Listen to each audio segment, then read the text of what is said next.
You're scrolling your phone at a red light.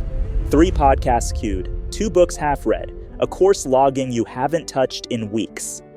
The light turns green, but you're already negotiating with yourself about which thing to ignore today. You ever notice how starting feels like progress, but finishing feels like pressure? You're not scared of failure. You're scared that finishing proves it wasn't as good as you imagined. You're scared the completed version exposes you as less talented than the potential version promised. Unfinished things can still be perfect. Here's the truth. Your brain treats completion as a threat, not a reward. Think about a restaurant menu.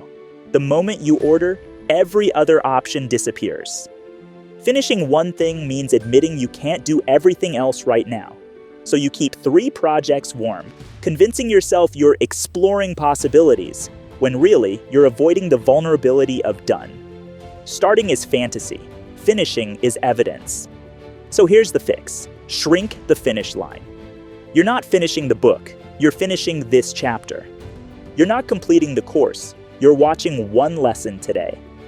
Not because small wins don't matter, but because your brain needs proof that done doesn't destroy you. The imposter feeling when you're about to complete something? That's not a warning sign.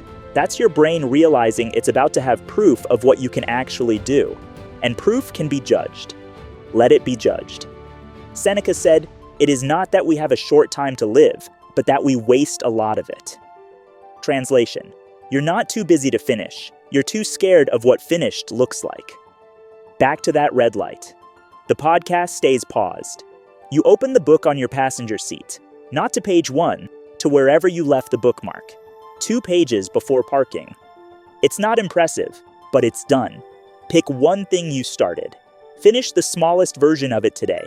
Not perfect, not impressive, just complete. Turn potential into proof.